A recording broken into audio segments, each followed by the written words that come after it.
quero que o público saiba e que os do Confidencial saibam que o juiz Peinado foi perseguido, que a juíza Viedma foi perseguida, que havia uma lista de alvos com o juiz Marchena, que havia casas seguras, que havia uma série de despesas que eram pagas pelo Partido Socialista, que está próxima, nas próximas horas, nos próximos dias, o seu indiciamento. E que tudo isso foi feito não porque fôssemos jornalistas investigativos como Alberto Castellón, representantes da acusação popular ou juízes. Tudo isso foi feito para tentar encobrir uma corrupção que apodrece completamente a Espanha. As trapaças que ele pode fazer com 2,5 milhões de votos, que isso claramente muda o cenário e muda o censo de maneira abrupta, e que ele vai administrar como nunca ninguém fez, ele vai administrar, vai para a América Hispânica e vai administrar esses 2,5 milhões de votos. Me parece que a estratégia dele é essa para tentar sobreviver. E infelizmente acho que não somos suficientemente conscientes de que isso é assim e de que ele tem muitas chances de que isso dê certo para ele. E o que foi mostrado nas eleições na Colômbia também. Por que isso é importante? Porque duas coisas foram demonstradas. Primeiro, que a esquerda radical é profundamente antidemocrática. Todos eles, no momento em que se viram próximos de perder o poder, recorreram à violência ou tentaram desmantelar as instituições democráticas. E número 2, veja só que curioso, no momento em que o financiamento da propaganda da esquerda radical e do socialismo, que vinha através da administração Biden, foi cortado. Com a USAID, veja só que curioso, eles perderam uma quantidade enorme de fundos que lhes permitiam manipular, entrar nas instituições, etc, etc. E aí aparece o que os cidadãos realmente querem. Quero me dirigir a Mercedes Gonzalez, a diretora-geral da Guarda Civil. Alguns acharam estranho ela ter relação com Leite. Não achei. Não conheço ninguém com mais pinta de integrante das cloacas que a diretora-geral da Guarda Civil. Peço que ela vá embora em homenagem à Guarda Civil, à Benemérita, aos serviços que prestaram à Espanha. Que ela leve com ela o DAO e todos os comandantes que se deixaram corromper e tentaram influenciar membros da UCO para que ficassem de lado em determinados casos. Precisamos de uma Guarda Civil limpa, sobre a qual não paire nenhuma dúvida. E a presença dessa diretora-geral na Guarda Civil lança dúvidas e incertezas sobre tudo. Proponho nomear os responsáveis da UCO como diretores gerais da Guarda Civil.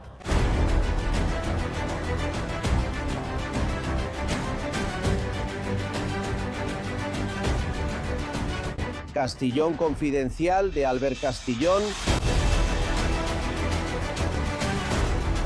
Sejam bem-vindos. Confidenciais. Obrigado por estarem aí. Força e honra, e vamos em frente com a liberdade de imprensa e a liberdade individual. Olhem, em 4 anos estamos conseguindo ganhar muitas batalhas.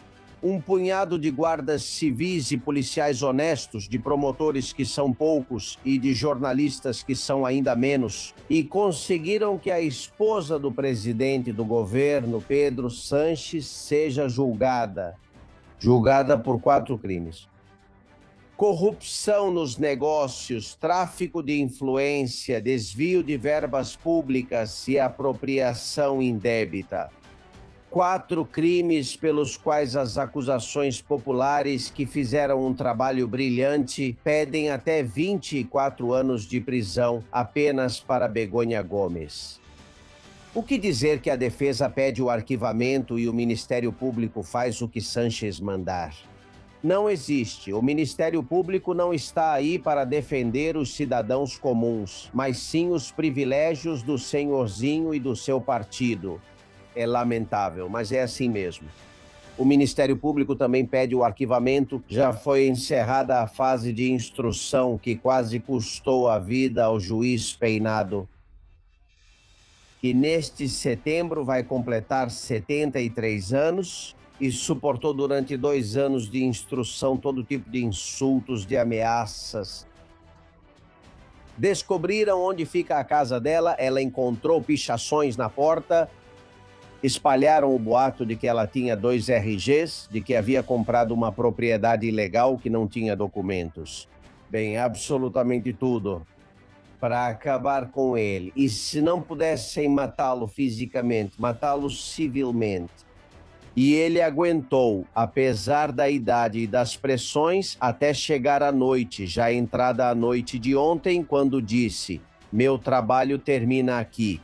Agora será um juiz da Audiência Nacional que vai conduzir o caso e que se prepare, porque caia quem cair na Audiência Nacional, vão insultá-lo desde o governo, o ministro Bolanhos vai ameaçá-lo. O próprio Sanches vai dizer que é lawfare. Vão falar da fachosfera, Oscar Puente, que não custa nada para ele. Que o juiz que for se prepare. Olhem, a máfia na Itália matava os juízes. Na Espanha estão quase lá. Começaram marcando alvos com exposição pública e morte civil. A outra vai chegar se continuarem governando os mesmos, e eu lhes asseguro que isso de que estamos falando é mais perigoso do que parece. Os humildes jornalistas que ousamos investigar um pouco, cavar um pouco, no meu caso, continuamos acreditando que Begônia Gomes tem contas na República Dominicana. Já demos aqui os números delas. E que ela pediu para ser nacionalizada e conseguiu. Também acreditamos que isso é verdade. E isso provocou inspeções da Fisco, a quem vos fala constantemente, assédio, ameaças nas redes, exposição através de redes de televisão, na La Uno ou na La Sexta, especialmente insultos. Tivemos que aguentar muita coisa por fazer o nosso trabalho, que é investigar e contar para vocês o que investigamos. Durante mais de um ano de investigação, disseram que era tudo mentira. No segundo ano, eles já passaram para ação para ameaça direta.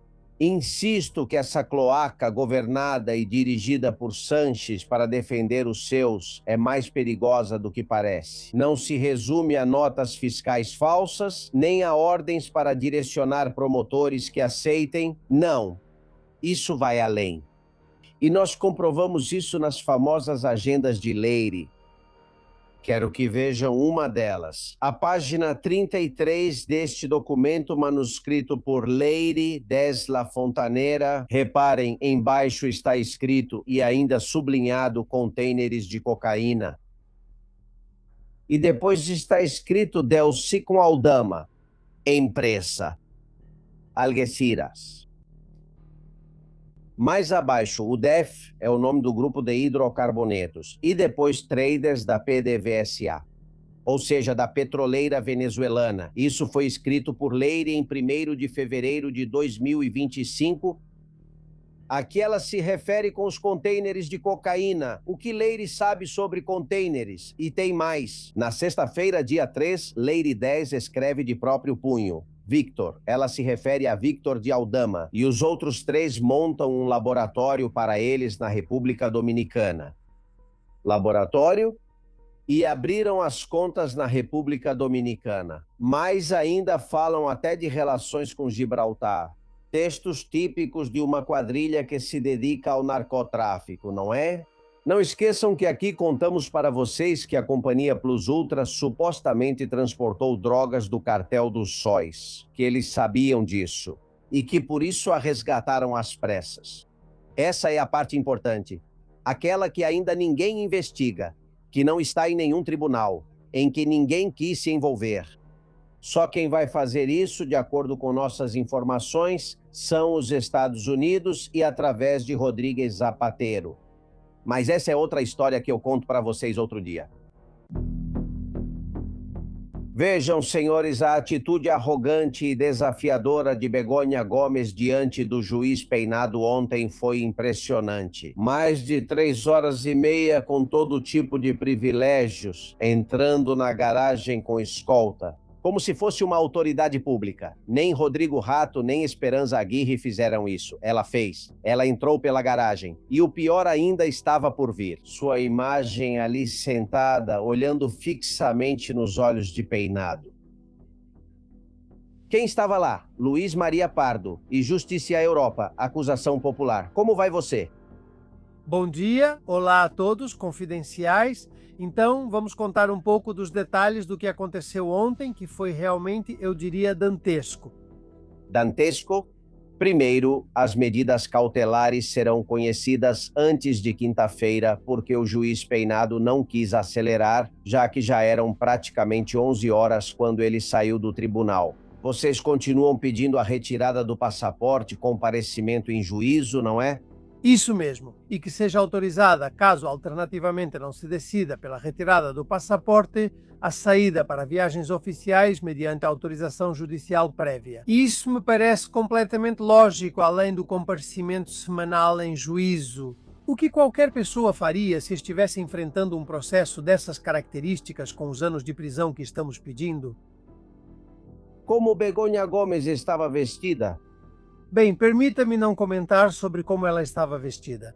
Posso te dizer que ela estava vestida como em outras vezes ou em outras ocasiões, e o que chamou a atenção foi que ela voltou a entrar pela garagem. Eu dizia ontem, no final toda essa gente entra pelo esgoto, né? Entra pelo submundo, entra pela cloaca, né? Entra pela parte onde os cidadãos não podemos entrar, por sinal, na Plaza de Castilha, mas essas personalidades podem entrar por ali em vez de entrar pela porta principal, coisa que eu, você ou qualquer outra pessoa faríamos. Além disso, você mencionou no início, que tipo de privilégio a esposa do presidente do governo tem para não entrar pela porta principal? Ou seja, ninguém vai agredi-la, não é uma questão de segurança, talvez seja uma questão de que ainda querem que a sociedade espanhola viva em um ambiente bastante infantil. Eu digo a vocês que tenho outras fontes no local que dizem que ela estava vestida de preto, austera, de salto alto, muito altiva, mas acima de tudo muito desafiadora. Confirme para mim se é verdade. Disseram que ela olhava fixamente nos olhos do juiz Peinado. Eu te digo que houve muitos olhares durante as 3 horas de muitas das partes e das pessoas que estavam lá, uns para os outros. E que não deixou de ser, ou não houve, digamos, alguma variação em relação às outras vezes em que ela estava e das situações que aconteceram. De tensão, de verdadeira tensão ao ver. Eu sei que os confidenciais muitas vezes procuram o que está por trás de tudo isso. E a palavra que usamos para definir isso seria tensão, muita tensão, não há à toa, não há à toa. Está em jogo que ela não possa sair do país, que tenha que ir assinar e que tenha que enfrentar um tribunal do júri da Comunidade de Madrid. Portanto, a tensão era evidente no ambiente. Ou seja, totalmente o contrário de arrependimento ou de cabeça baixa como ela estava da primeira vez. Sim, e isso está totalmente descartado, sim. Eles ainda continuam pensando que tudo isso foi construído sob o guarda-chuva de alguns lunáticos que decidiram fazer uma denúncia. E que tudo isso foi acompanhado por um juiz e que por trás estão a Guarda Civil, as acusações populares, todos coordenados. Hoje estava na agenda de Lady Dias, que você certamente vai explicar bem. Eles estão coordenados, nós também temos que estar coordenados, ele dizia. E eu digo, nós não estamos coordenados, Alberto. Nós somos sociedade civil. Você, eu, os portais de notícias, todo mundo. Quer dizer, não, nós lutamos por algo que acreditamos ser comum, que é a Espanha. Já eles lutam pelo mal. Por isso eles se unem e se coordenam. Nós não nos coordenamos. O que nós fazemos é tentar fazer o bem com determinadas causas que levamos adiante, como podem ser ações judiciais, mas também ações de comunicação ou qualquer outro tipo de ação no dia a dia. Portanto, ela será julgada por um júri popular e pelas leis. Não tem outra opção, não resta outra saída para ela. E as medidas cautelares serão conhecidas antes de quinta-feira. Quando começaria esse julgamento na audiência nacional? E quando saberemos qual juiz ficará responsável? Porque o pobre coitado que for designado vai sofrer assédio, pressões de todo tipo, como já aconteceu antes. Ou seja, por um lado, no âmbito jurídico, na audiência preliminar de hoje não cabe recurso, a não ser que haja um arquivamento por parte do juiz Peinado em relação aos fatos. E, portanto, isso não vai acontecer. Em princípio, não cabe recurso ao que aconteceu hoje. Enfim, isso já tem que ir para uma abertura do julgamento pelo magistrado Peinado e o processo será enviado a um magistrado que será designado pela audiência provincial, que será o instrutor de todo o procedimento. Depois haverá um tribunal do júri, haverá um julgamento e ele será julgado por 9 jurados da Comunidade de Madrid. Bem, no final podemos dizer que Pedro Sánchez de Ajunto não será julgado pelo povo. Por um lado, a audiência provincial de Badajoz E, por outro lado, um tribunal do júri da Comunidade de Madrid sob a orientação de um instrutor da Audiência Provincial de Madrid. Quando isso vai acontecer? Com certeza é o que as pessoas mais estão perguntando. Vamos ouvir. Bem, se tudo correr bem e o Tribunal Provincial resolver os 2 recursos que ainda estão pendentes antes de agosto, o que pode acontecer? Poderíamos chegar em setembro, já com o envio do processo ao Tribunal Provincial para que seja encaminhado ao Tribunal do Júri. Podemos estar falando de um julgamento de Begoña Gomes no final deste ano ou início do próximo, provavelmente antes de Pedro Sánchez convocar eleições, se ele quiser. Obrigado. Parabéns, felicidades, porque há 2 anos não tínhamos isso tão claro quando começamos as investigações. A imprensa, quando a UCO começou a buscar, quando o Peinado deu um passo à frente, quando você e as partes da acusação popular assumiram a liderança, não esperávamos conseguir e conseguimos. E isso é uma defesa do Estado de Direito que merece uma felicitação unânime. Hoje é um grande dia. Pardo, leve isso em consideração. Sim, e se você me permitir, eu quero, além de parabenizar as partes da acusação popular, quero que a audiência saiba e que o público do Confidencial saiba que o juiz Peinado foi perseguido, que a juíza Viedma foi perseguida, que havia uma lista de alvos com o juiz Marchena, que havia apartamentos clandestinos, havia várias despesas pagas pelo Partido Socialista, que está para acontecer em breve, nas próximas horas ou dias, sua imputação, e que tudo isso foi feito não porque fôssemos jornalistas investigativos como Alberto Castellón, representantes da acusação popular ou juízes, tudo isso foi feito ao tentar encobrir uma corrupção que apodrece completamente a Espanha. Por isso eles se moveram para se protegerem entre si. E por isso eles diziam que nós éramos lama, quando na verdade a lama e o barro eram eles e não nós. E hoje isso ficou absolutamente claro. Parabéns, Luiz Maria, um forte abraço, parabéns, continuamos informando com vocês. Um abraço. Bem-vindos, confidenciais. Esperamos você na Casa d'Água com Gás Vichy Catalã. O que acontece com as máfias, amigos, é que quando um deles é descoberto e está na prisão ou prestes a entrar, começa a falar demais e a insinuar que sabe de muita coisa. Não para que o juiz lhe pergunte, o juiz já vai fazer isso, mas para que os seus o protejam. A lista de protegidos da máfia sanchista está ficando cada vez maior. Começou com Coldo Garcia, que deixou os discos rígidos à mostra para que a Guarda Civil os encontrasse de propósito. Depois continuou com José Luiz Ábalos, que vazou áudios, por exemplo, para o jornal El Mundo. E também deu suas entrevistas para a Inda e para o seu programa de cabeceira na 4, o do Risto Mejide. Aliás, me disseram que ele recebia das 2. Bom, não sou eu quem está dizendo. Quem diz isso é o melhor amigo de Coldo Garcia neste programa, Leopoldo Bernabel, lembra? Ele se despede de mim, diz que vai para Madrid, amanhã vai passar 4 horas reunido com um meio de comunicação. Eu sei que eram dois meios de comunicação a tarde toda. Eu digo, por que você vai contar coisas para eles que não conta para mim? Ele diz, muito simples, Leopoldo, porque eu não tenho dinheiro para pagar essa advogada. E a única maneira de eu ter uma defesa justa e que alguém pague por ela é dando uma série de manchetes para 2 meios de comunicação. Fácil saber quais 2 meios de comunicação passaram semanas soltando trechos da entrevista em vídeos, né? Bom, então é isso. Há advogados que cobram negociando exclusivas, também não é nenhuma novidade, mas nós da imprensa deveríamos refletir sobre isso que Leopoldo disse. Mas, enfim, Coldo, Ábalos, Santos, Serdani e agora Leire Dias. Supostamente os 4 chantageando o PSOE, ficando em silêncio em troca de proteção. Se eu não for para a cadeia, não conto o que sei. Ou seja, é uma quadrilha mafiosa organizada, é uma organização criminosa, isso está fora de dúvida. O que eles mantêm é o silêncio em troca de proteção. Leire deu uma entrevista ao Correio na qual disse: sei muito mais do que está nas agendas. Aliás, ela também disse: nunca estive com Pedro Sánchez na minha vida. Bom, vejam, vamos mostrar Leire Dias com Pedro Sanches.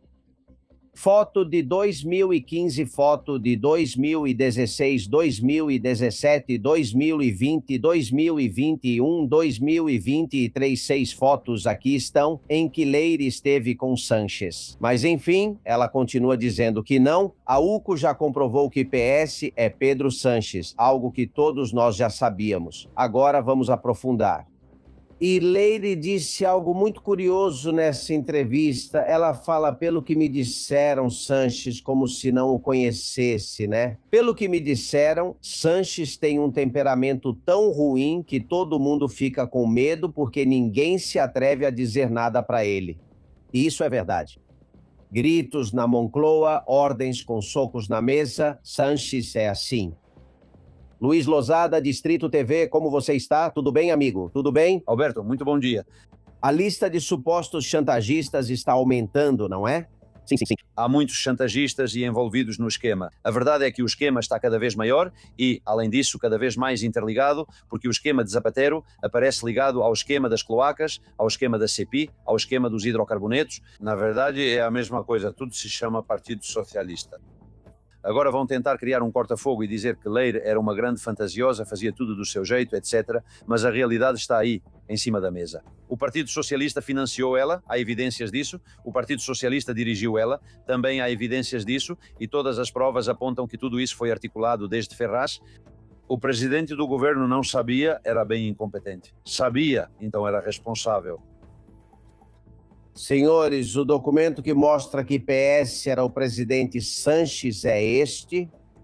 Vocês estão vendo, está no relatório da UCO, que foi divulgado ontem. É mais um manuscrito de Leire 10 em que está escrito: é preciso procurar um advogado para o irmão de PS. É evidente, aí já fica claro que o irmão de PS precisa de advogado caso alguém tivesse dúvidas. Ele diz: também colocar como acusação popular. E aparece o Esmes e depois apaga o Esmes. Você entende isso, Luiz?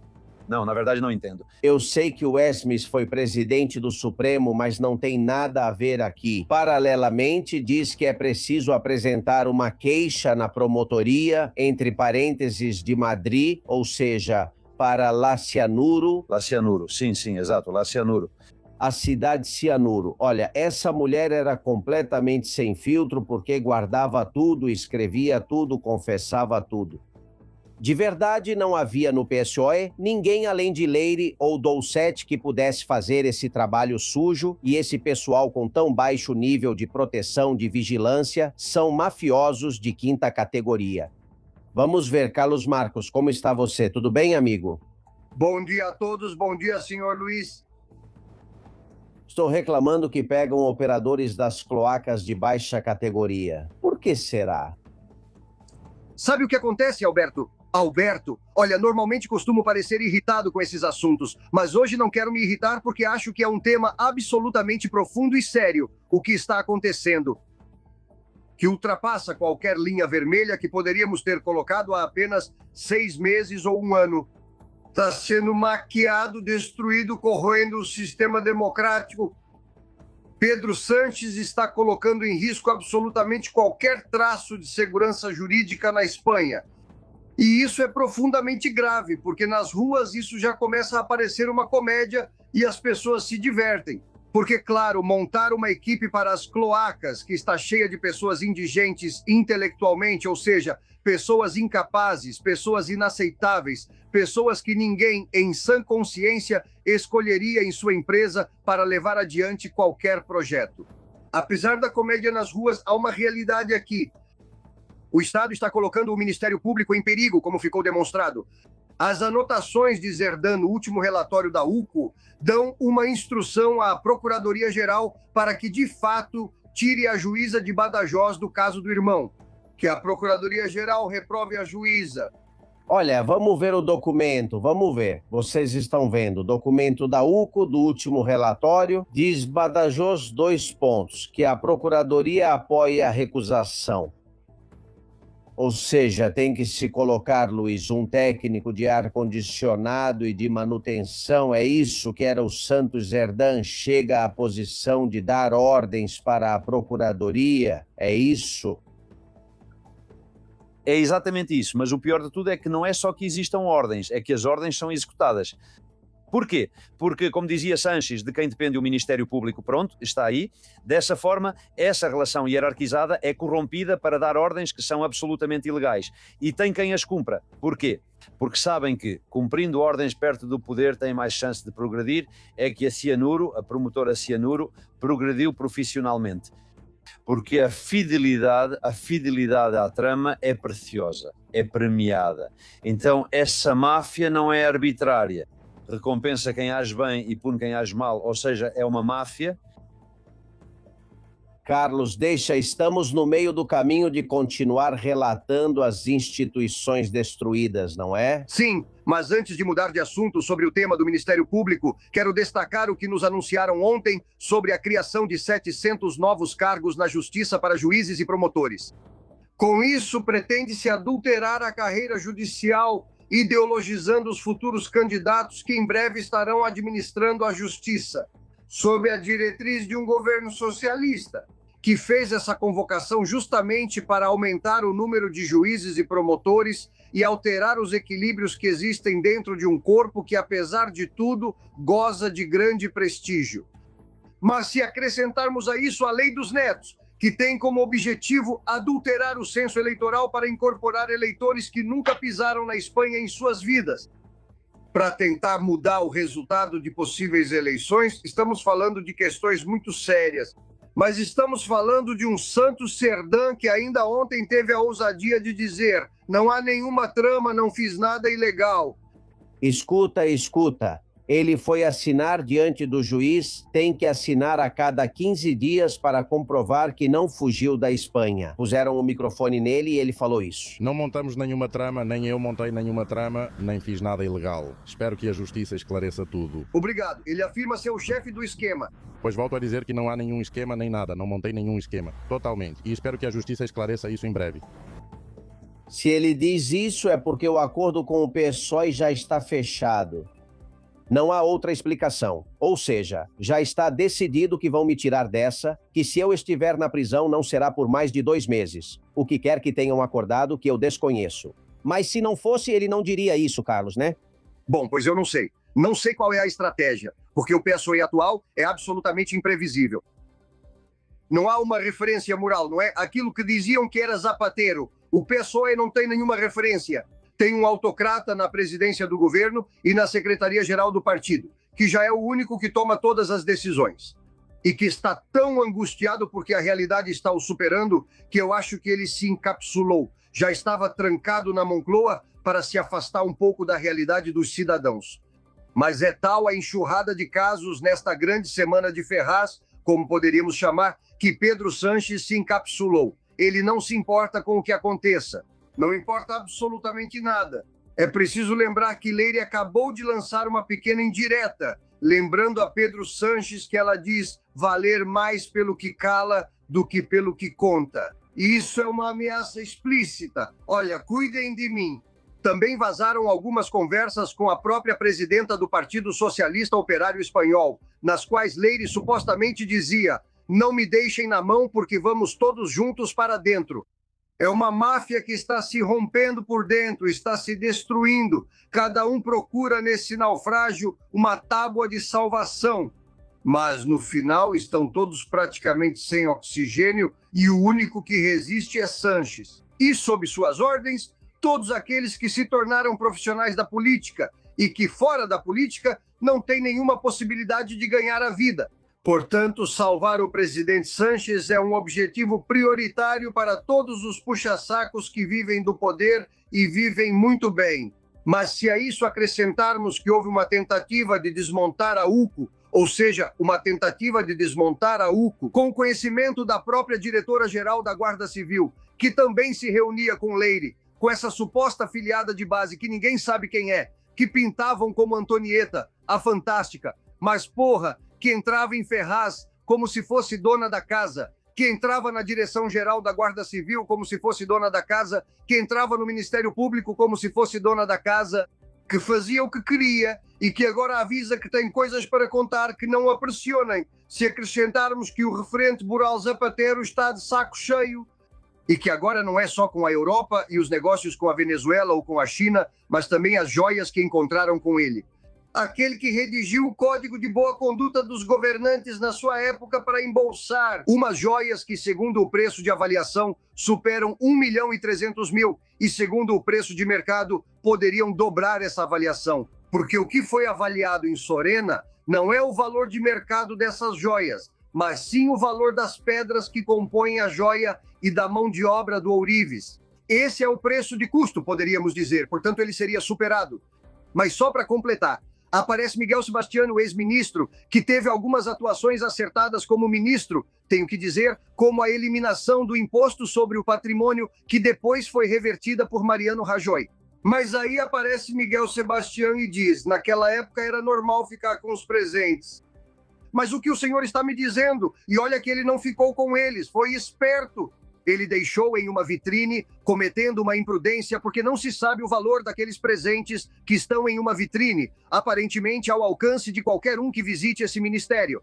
É uma loucura de tal tamanho que realmente me lembro muito dos ternos de Camps, por causa daquela história de quererem colocá-lo na cadeia e do que acabou sendo absolvido no final. Mas comparado com toda essa lama de merda que estamos descobrindo, isso é absolutamente decepcionante.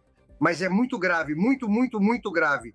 Eles estão brincando de destruir nosso sistema, nossa democracia, em todas as frentes e através de todas as instituições que Pedro Sanches colonizou nesses últimos 8 anos de governo. Você queria fazer algum esclarecimento, Luiz, sobre os 700 juízes e promotores que vão ser incorporados às pressas na carreira judicial do Plano Bolanhos? Me conte. É que eu acho que esse é o ponto-chave, porque agora mesmo o governo está absolutamente colapsado.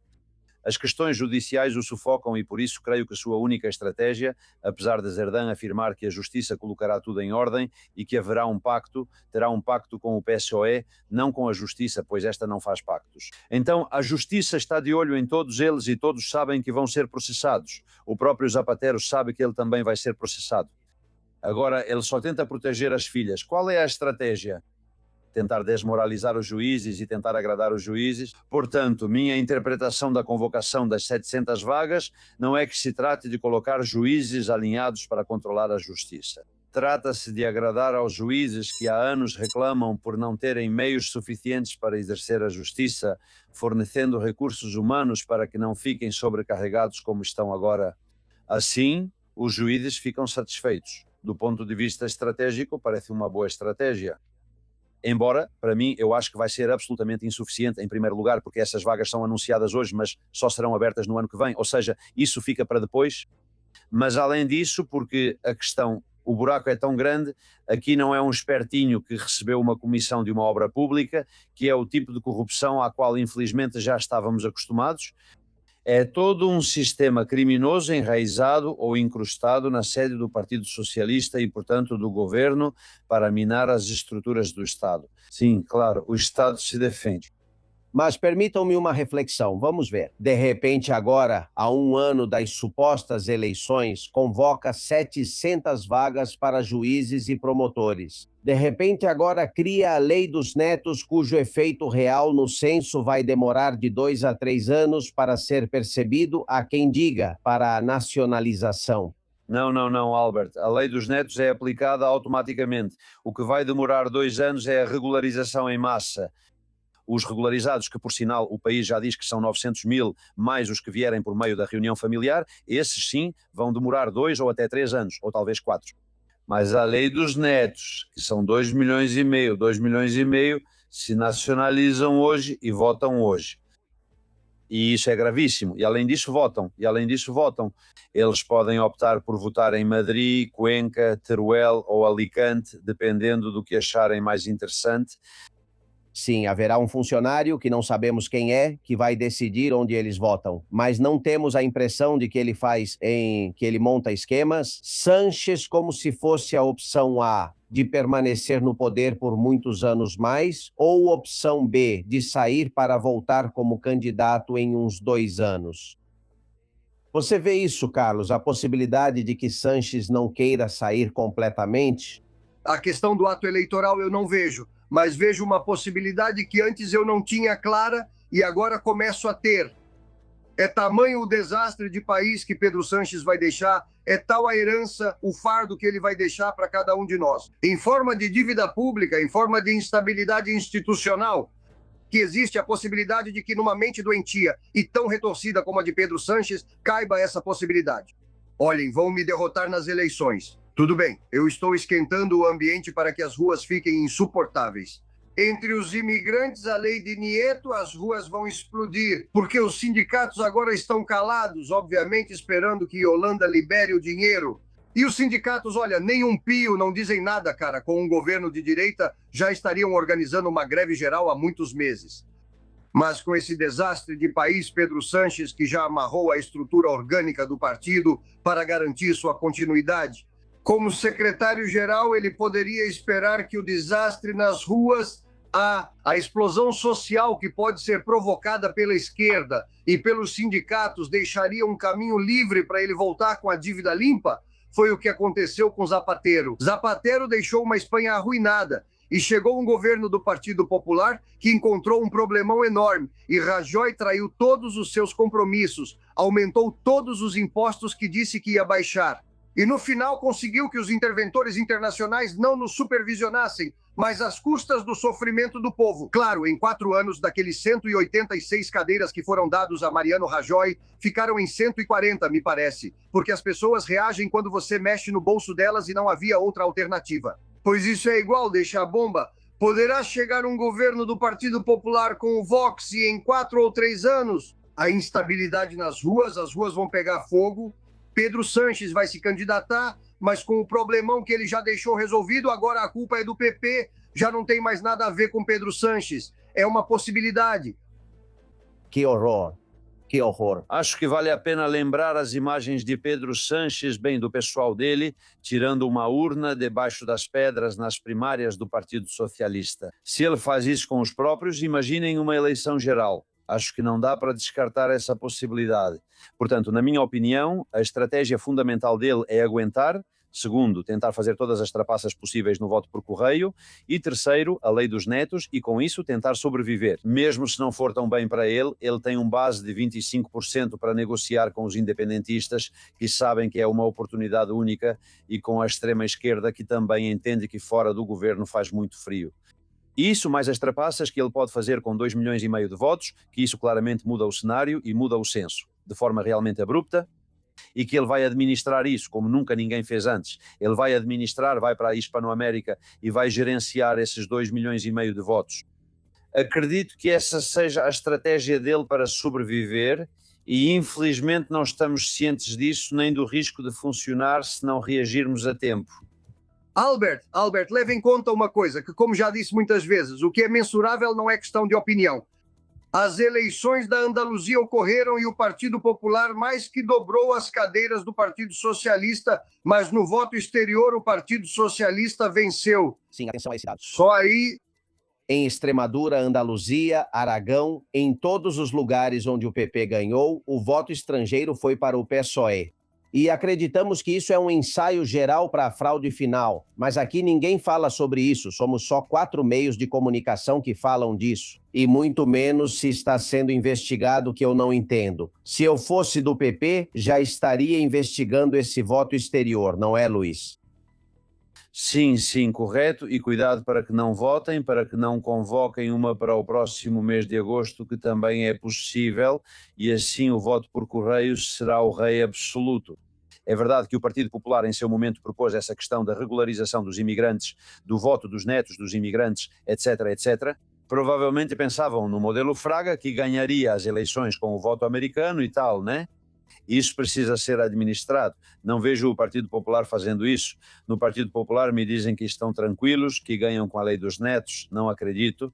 Eu acho que o Partido Socialista já está lá, já está administrando esse pessoal, já está organizando reuniões e já está oferecendo de tudo para eles. Entre outras coisas, pela chance de vir para a Espanha com passagem paga e cerca de 10 mil euros de dinheiro de bolso. E pum, renda mínima vital. Para muitos na Hispanoamérica, isso é um atrativo enorme. Então, cuidado, pois acho que esse aviso está aí. 2,5 milhões de votos certamente mudam o censo.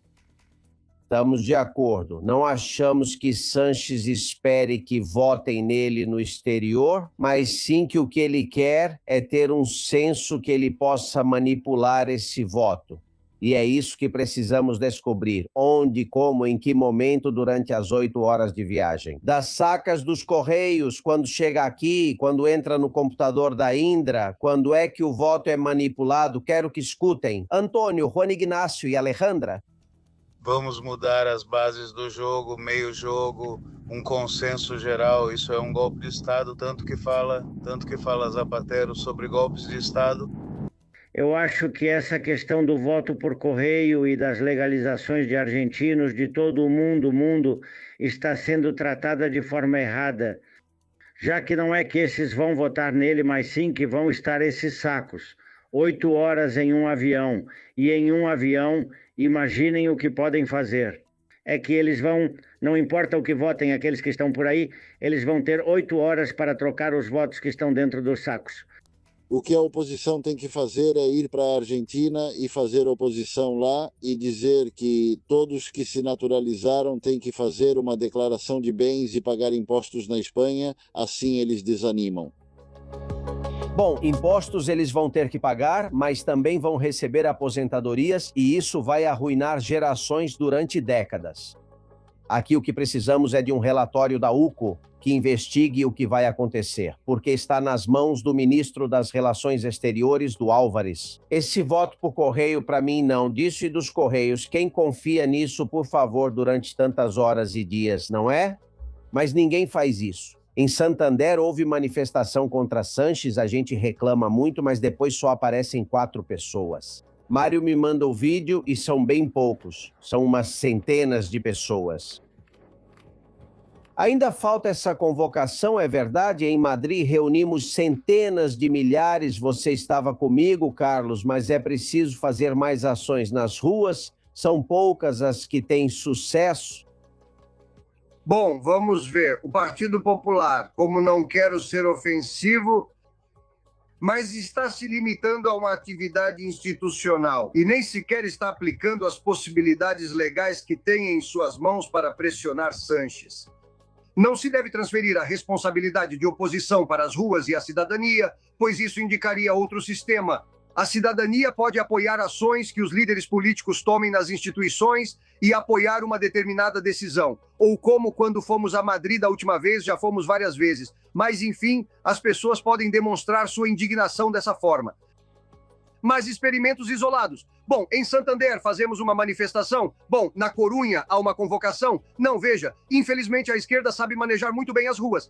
E a direita tem um problema, que é a correia de transmissão entre os partidos que a representam e a cidadania. E, portanto, há manifestações que, inclusive, podem ser contraproducentes. Se você convoca uma manifestação contra Sanches e vão 76 pessoas, porra, você deu de bandeja para Sanches dizer, aí está, essa é a representação que não me quer, a maioria silenciosa sim me quer.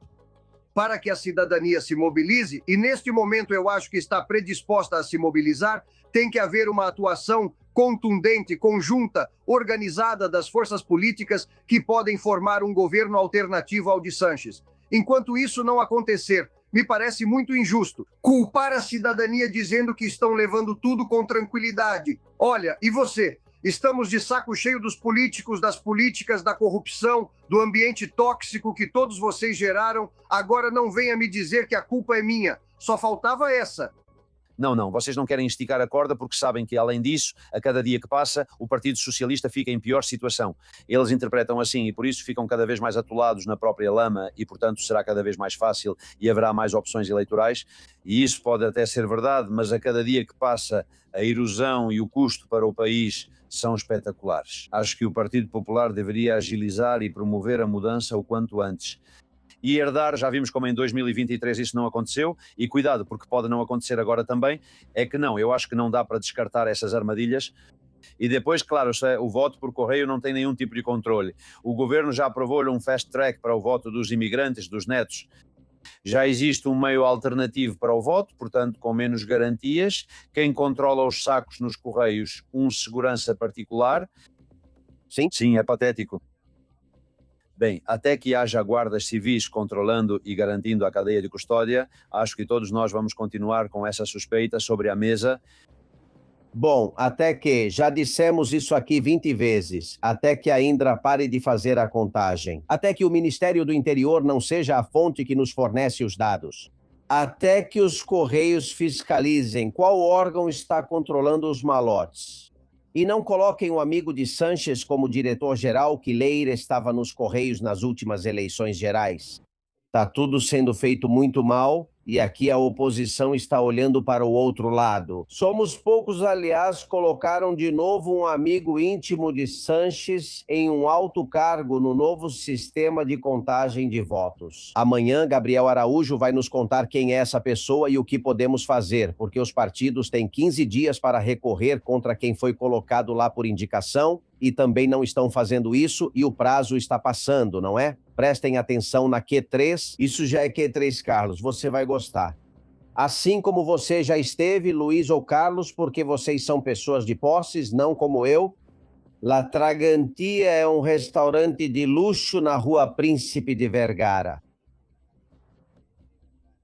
Bonito, com um terraço impressionante, um cardápio incrível. Bom, então o PSOE se financiava supostamente com notas fiscais da Tragantia, entre outros, claro. Aí isso é só mais uma coisa. A UCO encontrou 52 notas fiscais com valores idênticos, 120, 300, 330 euros, assim até mais de 15 mil, no que acredita serem notas fiscais falsas, onde diziam que tinham almoçado ou jantado 8, 12, 11 pessoas, mas sempre com os mesmos valores. O PSOE gastava em média 2 mil euros por mês neste restaurante. E isso é estranho em um único restaurante. Aparentemente, o que a UCO acredita é que eles lavavam pequenas quantias como as de Carmen Pano, lembram? Que foi com a bolsa com 90 mil euros em dinheiro para o PSOE. Bom, essas quantias que para eles eram pequenas iam sendo supostamente lavadas com notas fiscais falsas como esta. Aliás, era o próprio Coudo quem ditava para as pessoas como deveriam fazer a nota fiscal e de qual valor, segundo contou Teresa Gomes. Você já esteve na Tragantia, Carlos? Não, mas conheço o restaurante, nunca comi lá. Mas quero dizer uma coisa, não tanto para te corrigir, mas para esclarecer. Essas notas fiscais não lavam o dinheiro, elas o sujam. Eles emitem notas fiscais falsas, ficam com dinheiro vivo e usam para pagar advogados. Por exemplo, esse Teixeira, que recebeu 52 mil euros do PSOE, que não aparecem na contabilidade do Partido Socialista, que a UCO analisou. Ou seja, para pagar essas coisas, não é? Para isso precisa de dinheiro em espécie, dinheiro sujo, para não deixar rastros. E esse tipo de nota fiscal é feito justamente para isso. Outra coisa são as notas fiscais que o Coudo fazia em outro restaurante que era para pegar um pouco mais de dinheiro. Mas essa operação do Partido Socialista, de qualquer forma, se justifica se o que você quer é sujar dinheiro para poder ter dinheiro em espécie e cumprir compromissos que você tenha, algo meio das cloacas, por exemplo. Sem dúvida. Sisto me diz para publicarmos a lista, a dos jornalistas vendidos. Os jornalistas que agora também estão comprados, coloca uma lista aí para que todo mundo possa ver. E se você não quiser tornar isso público, para que não vejam no seu canal, me manda e eu vou me encarregar de expor isso ao público através de um canal. Não, vamos tornar isso público. Vamos, Luiz. Você e eu divulgamos os 60 nomes e mais 40... mas que estejam na lista de pagamentos, isso é o que precisamos colocar, porque ser fanáticos ideológicos como Mercedes Milá ou Jorge Javier Vázquez não é o mesmo que estar na lista da Leire. Porque ali você tinha favores em troca, né? Publicidade, ajudas, contatos, os apadrinhamentos. Vamos ver essa lista, né? Com nome e sobrenome, Luiz. Sim, sim, claro que vamos ver. Agora, eu acho que aqui tem vários elementos. Um são aqueles que recebiam contrapartidas, dinheiro ou o que fosse. 2, os que recebiam o argumentário e replicavam a opinião sincronizada, o que considero relevante, tendo ou não contrapartida.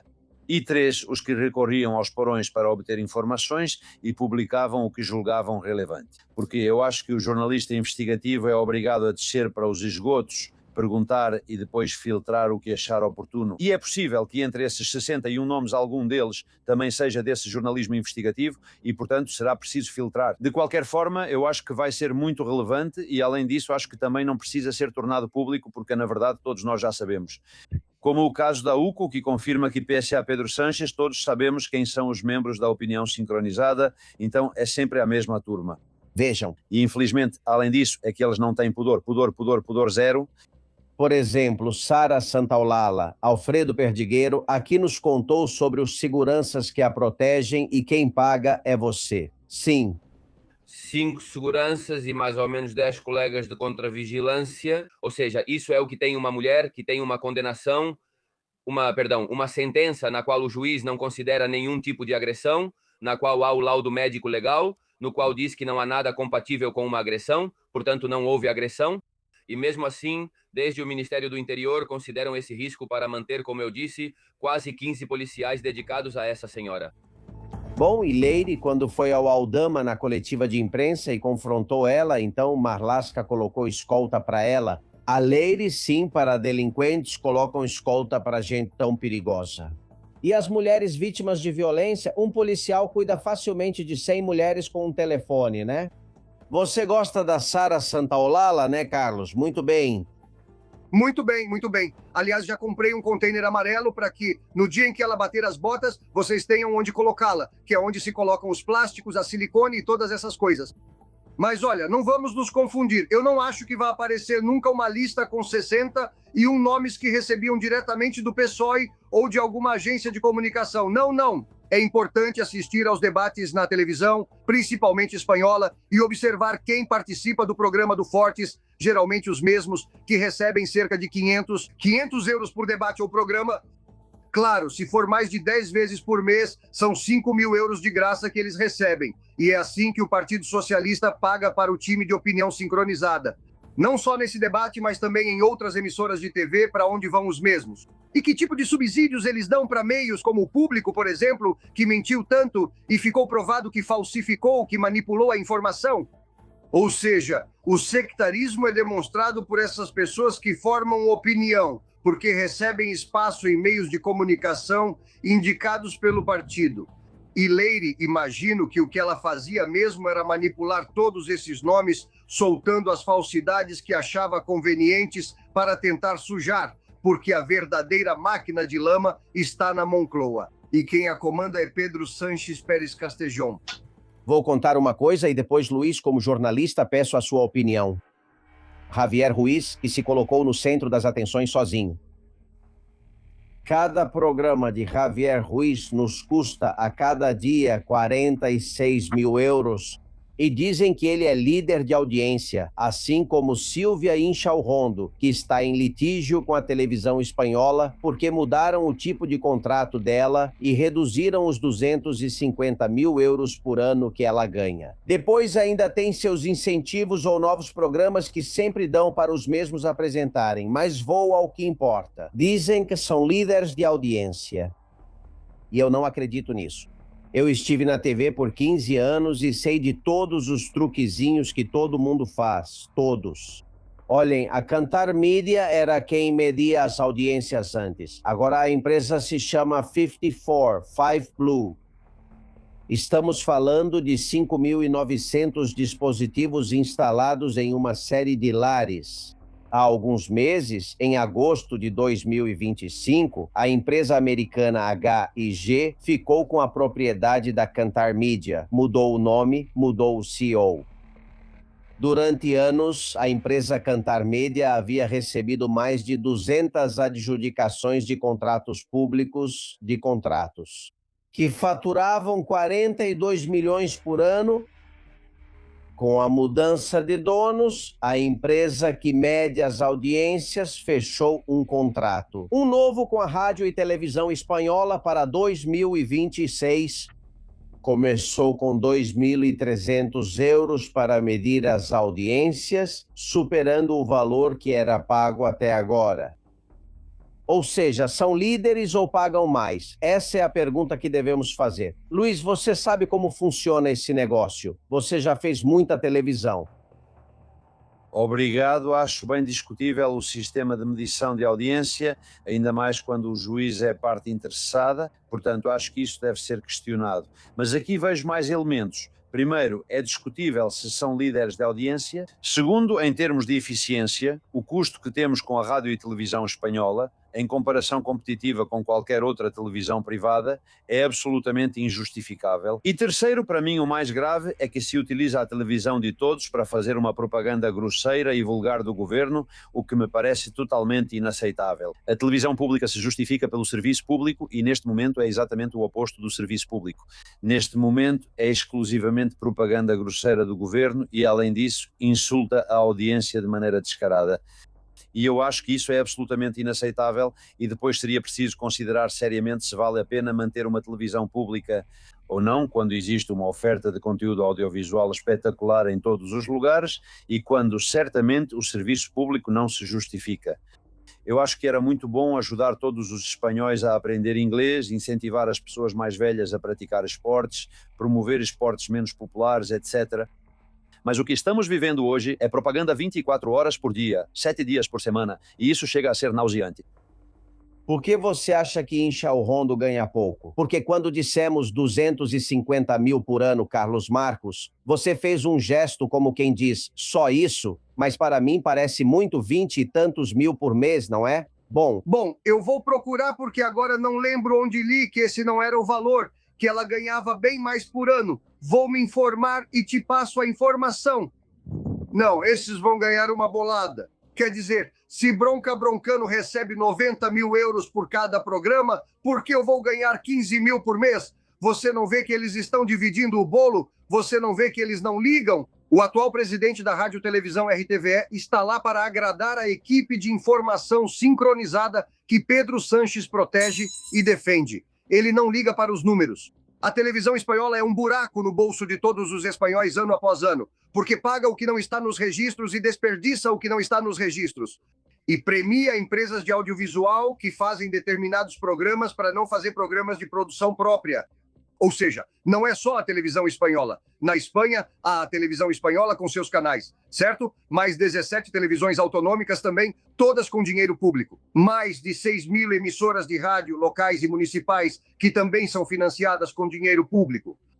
Ou seja, isso é uma piada de mau gosto. Estão nos sangrando por todos os lados. E justo agora, que azar, bem nessa época em que todos estamos brigando com a declaração do imposto de renda para cumprir nossas obrigações com o Estado. E vemos como estão jogando o nosso dinheiro fora, aos montes, para a Leire, o Fernan, o Ábalos, o Coldo, para as prostitutas que os acompanhavam e para todo mundo, às custas do nosso bolso. E eu estou de saco cheio de pagar impostos para ver essa quadrilha de sem-vergonhas dilapidar tudo. Me confirmam que o Inchao Rondo recebe um pouco mais. 253 mil também não é muito mais. E a televisão espanhola, 1 bilhão e 100 milhões por ano. Eu que me perdoem. Obrigado. Para que agora a tenhamos assim e depois o pessoal do outro partido as tenha de outra forma, me desculpe, mas acho que é preciso começar a fechar emissoras. Quando eu ligo o rádio e ouço na Catalunha, por exemplo, Catalunha Rádio Música, só notícias, o 324, então são 6 emissoras de rádio e 2 de TV pública. só para a Catalunha. Estamos loucos. Depois tem as da Diputação. Aqui antes era de um sentido contrário, então tem que ir acrescentando gente. Bom, para quantas pessoas estamos pagando salário e seriam dispensáveis se ninguém nem escuta eles? Que façam o que fazemos aqui, Luiz. Nem €1 de dinheiro público. Quantos sobreviveriam? Você acha que alguma emissora pública sobreviveria? No plural, nenhum? Nenhum, não. Nenhum. E, além disso, que haja transparência na publicidade institucional. Por exemplo, o Ministério de Torres, de Ángel Víctor Torres, dedicou 73% da publicidade de rádio ao Grupo CRIS, à cadena SER. Bom, e esse critério de favoritismo, por quê? Não está estabelecido qual deve ser o critério. Acho que não deveria haver publicidade institucional, mas se houver, o critério deve ser a audiência. Mesmo que o critério seja perverso, mesmo que seja questionável, ao menos é um dado supostamente objetivo, mas esses não. Esses vão direto para o amigo da vez e sem nenhum tipo de freio. Isso não é aceitável. Aldama, no último dia em que esteve em Horizonte, disse isso. Posso falar de pessoas do governo que consumiram droga? Eu vi. Posso dizer sim. No meu restaurante, no aniversário de Ábalos. Ai, Victor, é o Victor que é a celebração. Que membros do governo consumiram droga, ele viu isso. Olha, é evidente, parece que José Luiz Ábalos supostamente fazia isso porque no quarto de Teruela, que ficou destruído, havia vestígios. Mas ele está falando demais. Vocês têm conhecimento de quem mais pode estar viciado nessa droga? Não, mas eu acho que além do consumo tem o tráfico. Porque nas agendas da Leire aparece container cocaína. O que isso significa? Que ela tinha visto um container ou que estava gerenciando um container. Mais provável, né? Claro. E o que acontece? E o que acontecia nas malas da Delcy? Porque também existe a suspeita de que ali podia ter droga. E por que esse vínculo entre Sanchez e Sheinbaum, que todo mundo sabe que está ligado ao narcotráfico, e por que essa relação tão próxima? E entre o governo Sanchez e a ditadura da Venezuela, que todo mundo sabe que tem um vínculo estreito com o narcotráfico, bom, eu acho que começa a se espalhar a ideia de que, de fato, esse governo, além de criminoso, além da corrupção, além das propinas, além das sobrinhas, tinha relação com o narcotráfico. E que apareça container de cocaína nas agendas da Leire, para mim isso é inquietante. Depois vem o consumo, que já é mais um problema. O que me preocupa é o envolvimento do governo no narcotráfico, e já há suspeitas de que isso seja verdade. É tremendo o que você diz, mas ainda falta vermos o vídeo, não é? Alguns já viram, aqui tivemos 2 convidados, o amigo Dani Esteve da Desocupa ou José Manuel Vilarejo, que viram o vídeo da Plus Ultra carregado com pacotes brancos. Se a companhia foi usada, como suspeitamos, para o transporte de drogas, houve um interesse excessivo em resgatá-la. Para que não desaparecesse, pois talvez alguém colaborasse com ele, não é? Com esse tráfico. Nenhum tribunal mexeu nesse assunto até agora, não é, Luiz? Nenhum até agora. Não. Não, porque o container de cocaína acabou de aparecer, mas eu acho que isso é outro fio a puxar, e para mim, e claro, isso se soma à suspeita das malas de Delcy, etc., e ao que todos já suspeitávamos sobre a prática comum de vários membros do governo. Sim, mas uma coisa, você faz bem em separar o consumo do tráfico. Carlos, alguma informação? Alguma? Não, mas a situação é preocupante, porque já temos no governo sexo, drogas e só falta o rock and roll, que talvez seja nisso que ele está. Mas o mais importante de tudo é conhecer o conteúdo desse telefone, que na época a inteligência americana copiou do proprietário da companhia Plus Ultra. E é por isso que Zapatero está lutando para invalidar essa prova. Vou te decepcionar. Essa prova é legal nos Estados Unidos e, se o país autorizar seu uso, podemos utilizá-la. Existem precedentes no Supremo Tribunal que comprovam que um terceiro país estrangeiro pode fornecer as provas que obteve legalmente em seu território, mesmo que a legislação não seja igual ou equivalente à do país que solicita essa informação. E nesse telefone pode ter de tudo, mas para que o governo tenha liberado 53 milhões de euros do nosso bolso para essa mini empresa, é evidente que tem que haver uma causa de força maior, um grande interesse. Por quê?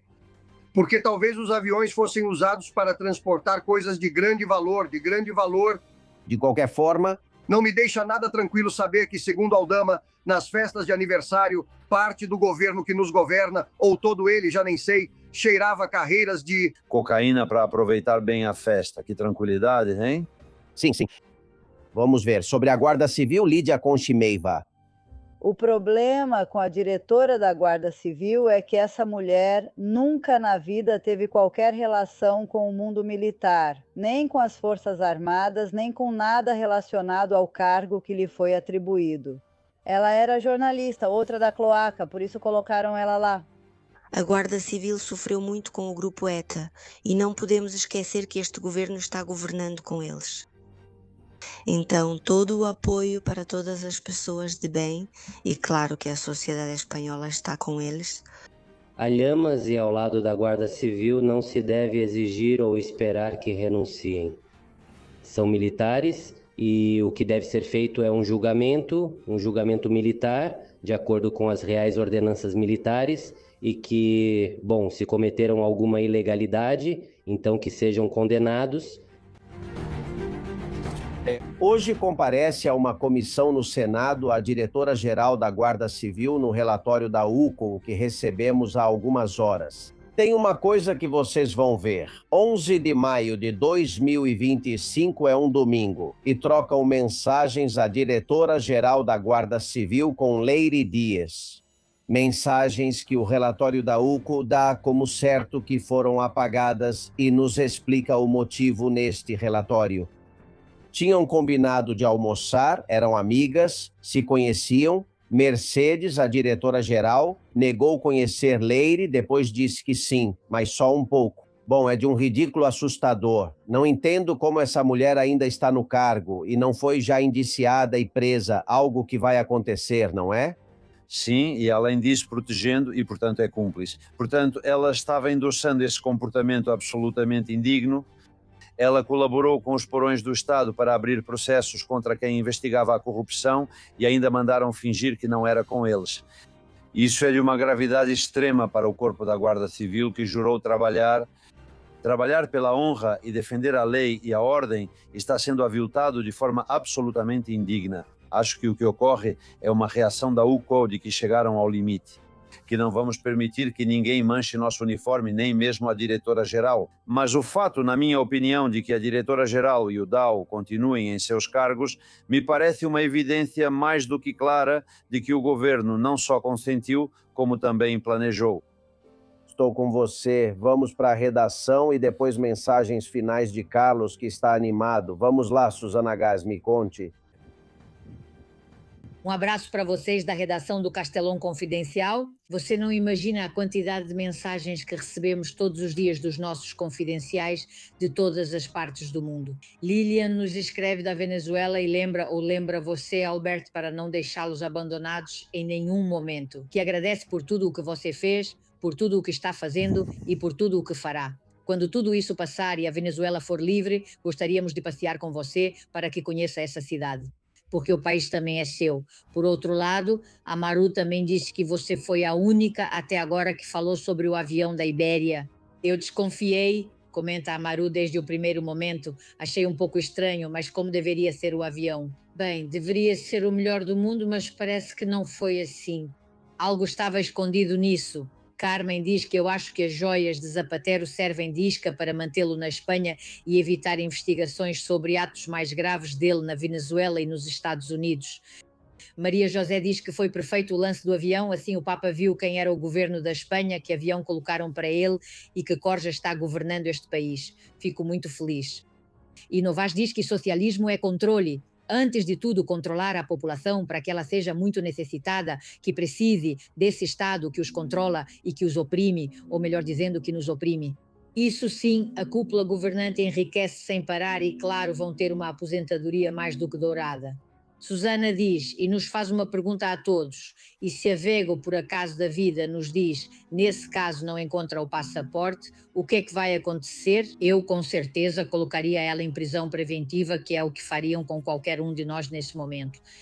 Francesca nos parabeniza a todos os confidenciais, diz que só faltava a Leire estar em uma ONG do PSOE e com todos os amigos dela. Excelente trabalho do Pablo Cambronero e parabéns também para vocês.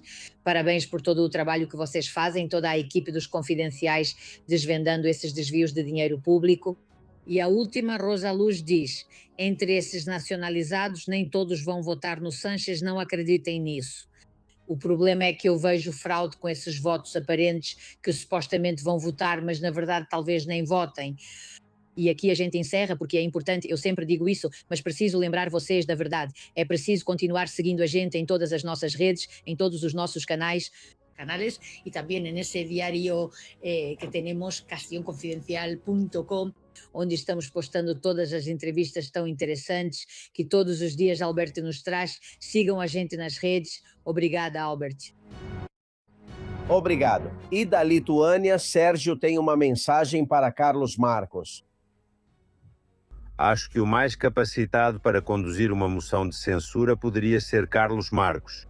O que eu não sei é se deixariam ele conduzi-la, porque fala muito claramente, diz as coisas realmente como são e verdades como punhos. Acho que seria uma boa opção, mas ainda vejo muito distante uma moção de censura, porque acho que o PP não vai apresentá-la. Vamos ver, você aceita ser o porta-voz, a cara de uma moção de censura apresentada pelo PP, Vox e outros grupos? Sim ou não, Carlos? Veja, Albert, não há mérito em ser porta-voz de uma moção de censura. Lembro que Ábalos foi porta-voz da moção de censura de Sanches. Quero dizer, qualquer idiota que saiba ler e escrever poderia fazer isso. Faria isso com prazer, pois vejo como necessidade pedagógica. Não se propõe moção de censura para vencê-la. Ótimo. Mas às vezes é necessária uma moção de censura pedagógica que mostre aos espanhóis, que dê voz na tribuna do Congresso ao que pensamos milhões de espanhóis. Essa situação é insuportável e é inaceitável. Não adianta o pessoal dizer, não, é que ele vai se desgastando no próprio molho. Olha, para mim tanto faz. Eu não sou um sádico e não quero ver ninguém se queimando. O que eu não quero ver é meu país sendo destruído sem que ninguém faça nada. E a partir das instituições, nessa partidocracia que sofremos tantas vezes, só os partidos políticos podem fazer isso. E não são todos. Porque ao Vox, por exemplo, faltam 2 deputados para poder apresentar uma moção de censura. Bom, parece que o PP não está disposto. Acho que é um erro grave. Agora eu agradeço a esse telespectador do nosso programa pela sugestão. E eu iria com prazer. Não sei quanto tempo me deixariam ficar na tribuna ou se sairia de lá preso. Mas, poxa, ter o Pedro Sanches na minha frente e poder ir ao orangotango e poder dizer tudo isso na cara deles, eu seria o cara mais feliz do mundo. Pelo menos eu sairia aliviado de lá, sim.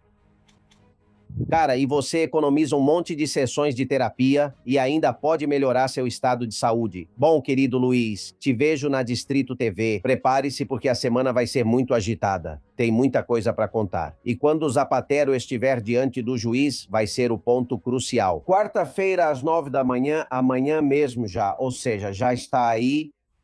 Sim, vai ser emocionante. A verdade é que essa semana é uma semana horrível, mas emocionante. Fico feliz. Estamos todos empurrando na mesma direção e, por enquanto, estamos ganhando batalhas pelo Estado de Direito. Obrigado pela sua ajuda. Um abraço. Um abraço. Obrigado. Querido Carlos, mensagem final, algo mais? Bem, desta vez, Alberto, quero falar com Mercedes Gonzalez, diretora-geral da Guarda Civil.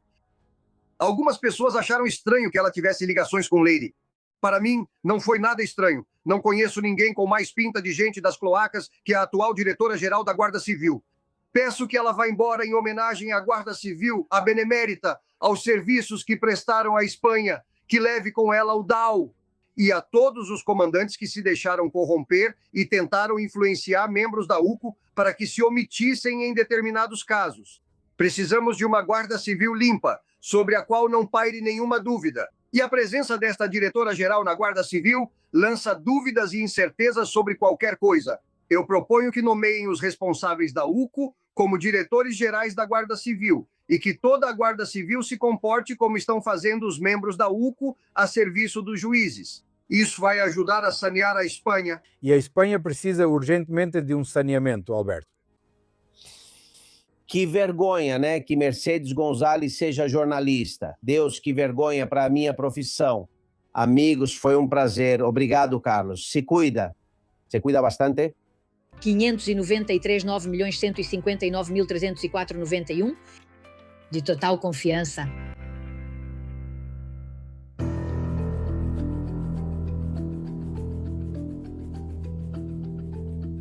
Senhores, até a televisão iraniana confirmou, claro, do jeito deles, como vocês estão vendo, dizendo que torceram o braço dos Estados Unidos, não é? Foi alcançado um acordo e a guerra entre Irã e Estados Unidos foi interrompida, o que já fez as bolsas subirem e o preço do petróleo cair.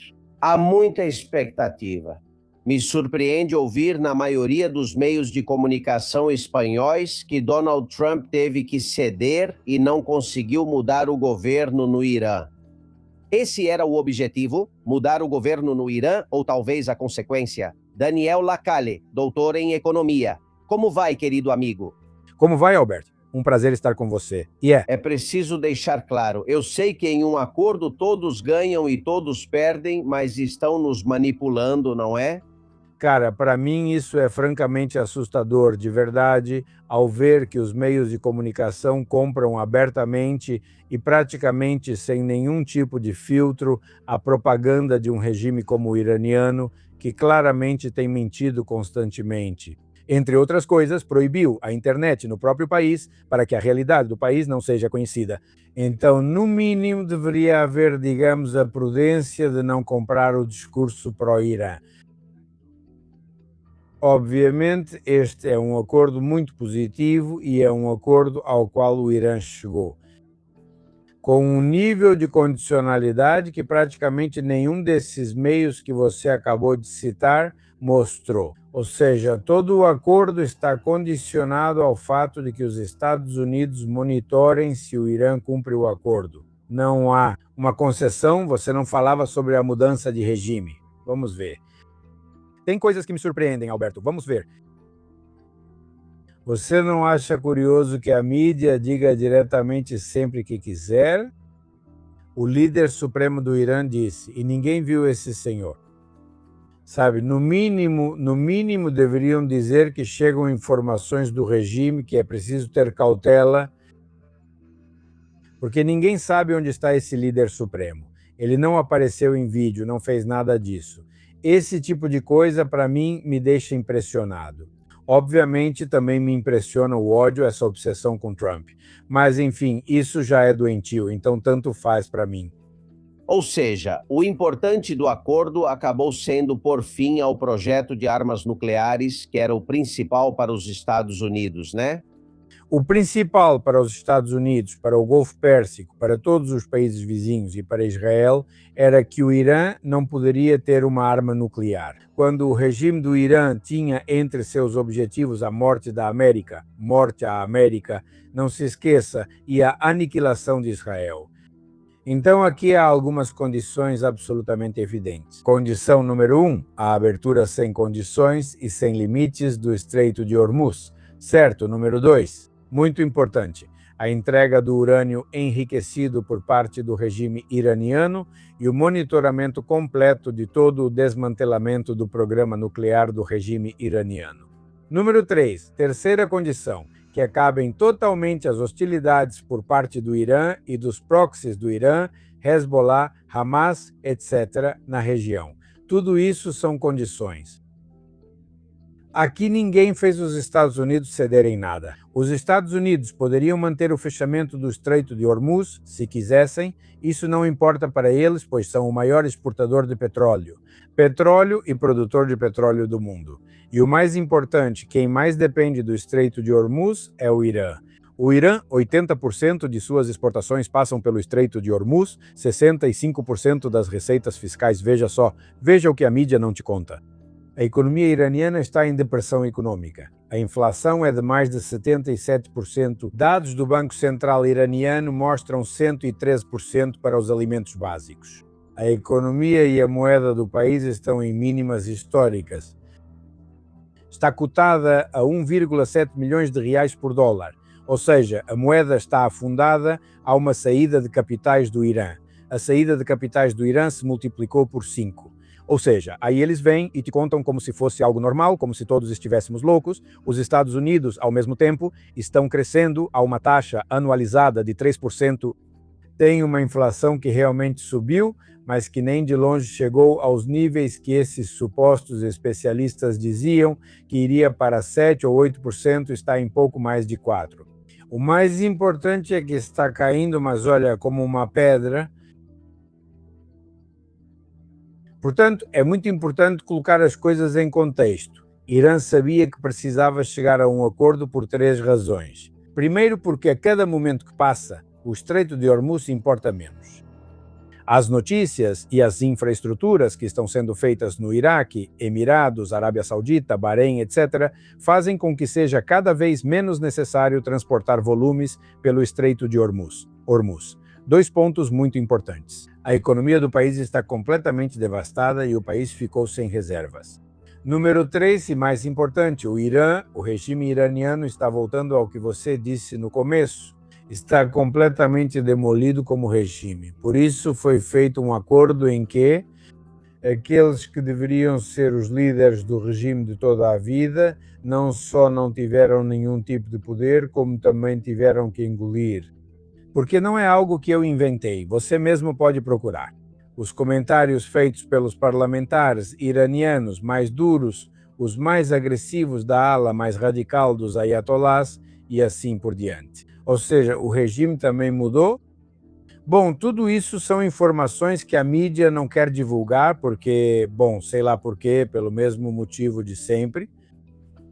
Bom, histórias de arrepiar. Seu amigo Milei e Bukele começaram uma onda que estamos vendo agora na Colômbia com De La Espriella, que estamos vendo com Keiko Fujimori no Peru. Isso está indo pelo caminho certo, não é? Cara, a mudança que está acontecendo na América Latina é absolutamente não só promissora, mas incontestável. Vimos os dados no Peru. Keiko Fujimori venceu claramente com 100% das urnas apuradas. Muito importante também o Chile, com Cast. Muito importante o que está acontecendo em todos os países e o que foi mostrado nas eleições na Colômbia também. Porque isso é importante. Porque ficou demonstrado 2 coisas. Primeiro, que a esquerda radical é profundamente antidemocrática. Todos eles, no momento em que se viram próximos de perder o poder, recorreram à violência ou tentaram desmantelar as instituições democráticas. E número 2, veja que curioso.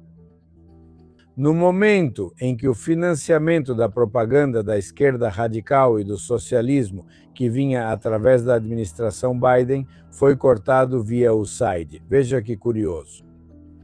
Eles perderam um monte de fundos que lhes permitiam manipular, entrar nas instituições, etc., etc. E aí aparece o que os cidadãos realmente querem, não é? E para quando a Espanha? Bem, para a Espanha temos um problema. Na Espanha temos um problema chamado Llamó. Ao Pedro Sánchez. Né? Na Espanha o problema é Pedro Sánchez, mas principalmente o PSOE enfrenta dificuldades. E olha, eu, assim como você, conheço um monte de pessoas que são boas pessoas e que votam no PSOE, embora todo mundo possa cometer erros. Mas o PSOE tem um problema grave, que é estar destruindo completamente o que é o futuro, o legado e qualquer tipo de capacidade de se reerguer. Algo que já é uma máfia e uma rede de corrupção que está generalizada, né? Então aqui temos um problema porque, claro, o único que mantém Pedro Sánchez no poder, que nos vendem como uma espécie de grande estrategista não, ele não para de perder eleições.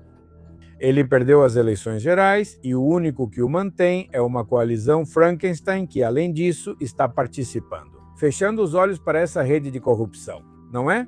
Então, obviamente, vai ter que ser um fator em que a evidência do que estamos vendo são dezenas e dezenas. Eu acho que, não sei se acontece com você, mas todo dia eu tenho que escolher qual é a notícia. Qual é a notícia que vai me indignar? Porque são tantas que você pensa, vamos escolher, tem tipo 10. Então aqui estamos vivendo o ataque à democracia e às instituições independentes. Há uma campanha por parte da propaganda sanchista tentando dizer que os juízes são corruptos, que os jornalistas são corruptos, que todo mundo que não compra o discurso do sanchismo é corrupto. E isso é uma vergonha internacional para esse pessoal. Os juízes são impecáveis quando cumprem todos os requisitos e as IAs.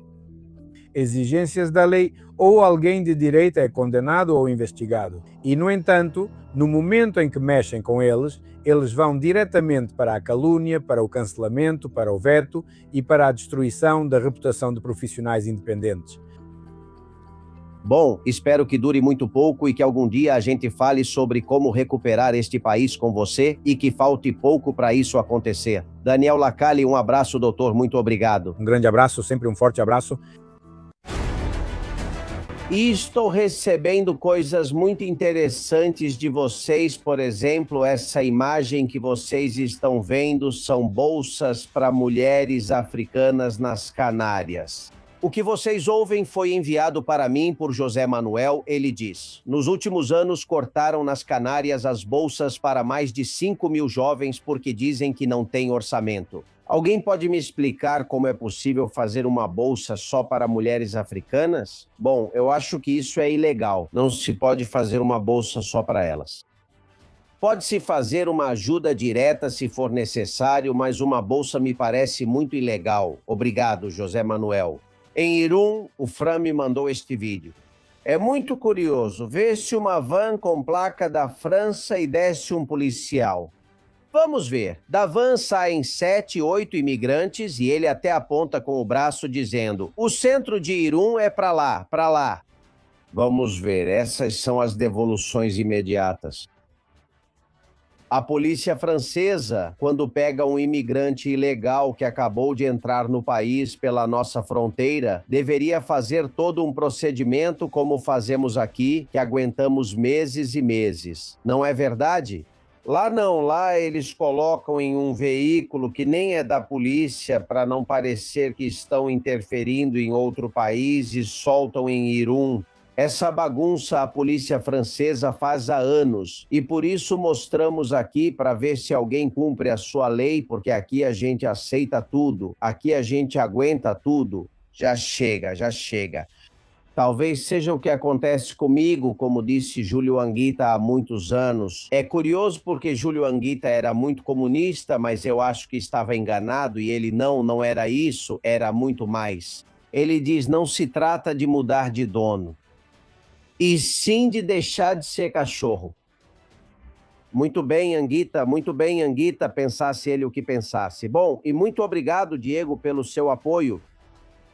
Agradeço a você, vendo daqui de Tarragona, por tudo o que faz para dizer a verdade, por nos ensinar a verdade e por fazer com que a verdade esteja acima de tudo. Um forte abraço.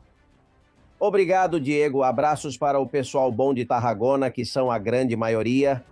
Aliás, me contaram, alguns de vocês também me pediram se é verdade a notícia de que vão cobrar multas. Se vocês colocarem o aparelho de ar-condicionado na fachada do prédio, sim, estão dispostos a arrecadar, venha de onde vier. Então, se estiver na fachada, eles aplicam multa e as multas podem chegar até 3.000 euros.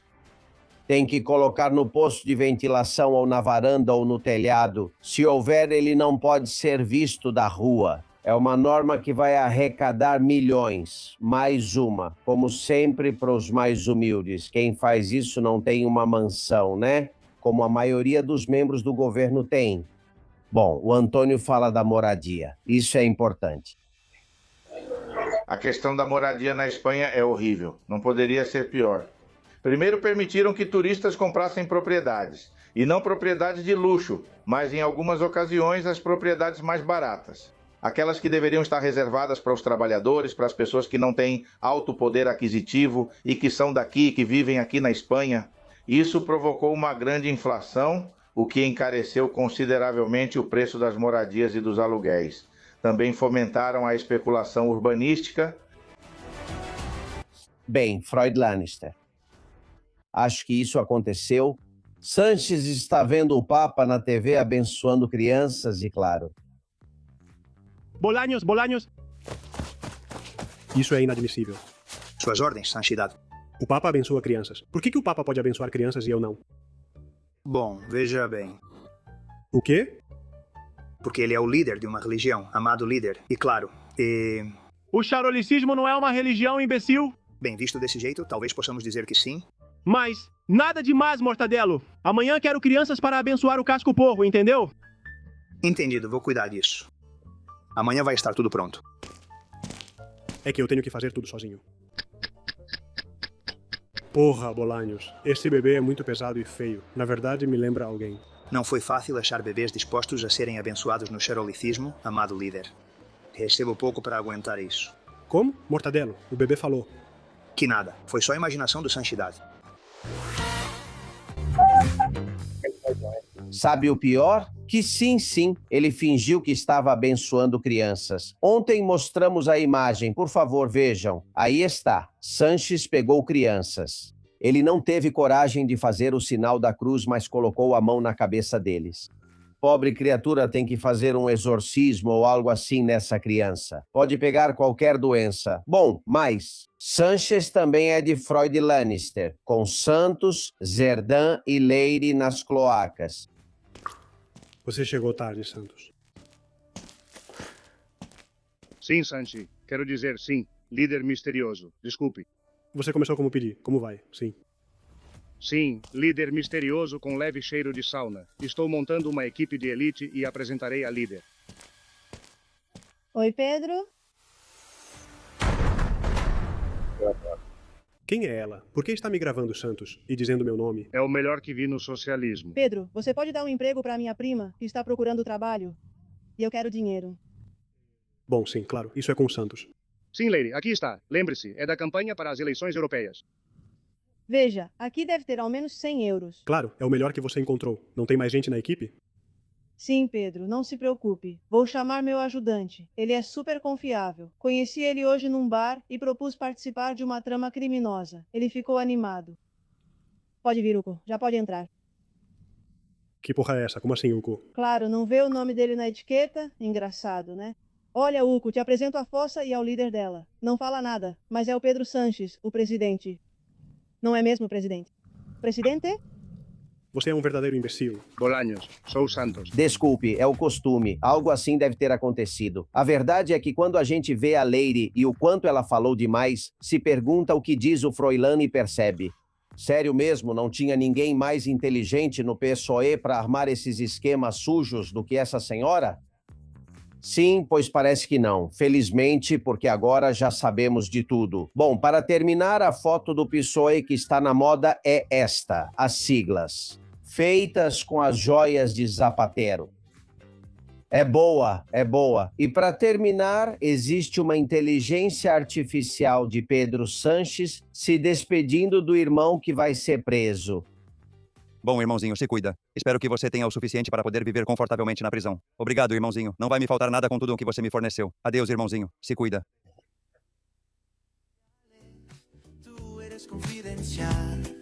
Veremos. Vocês acham? Não vai ser fácil. Com David não vai ser fácil. Com Begonha não vai ser fácil. Com Sanches e Zapatero, talvez sim. São muitos mais os supostos crimes e muito graves. Amigos, que história, que semana, quanta informação. E se preparem porque amanhã tem mais. Espero vocês aqui em La Trinchera.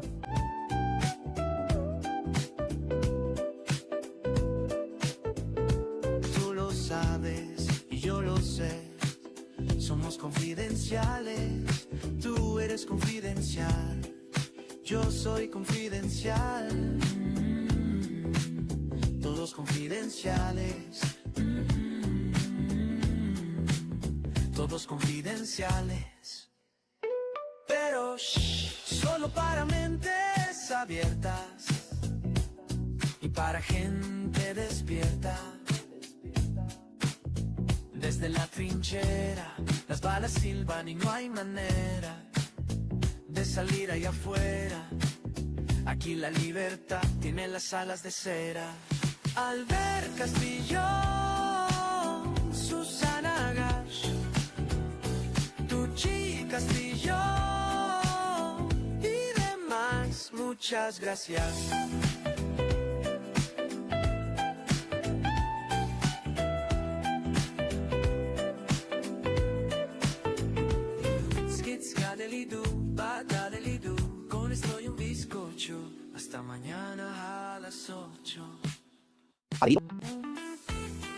Castellón Confidencial, de Albert Castellón.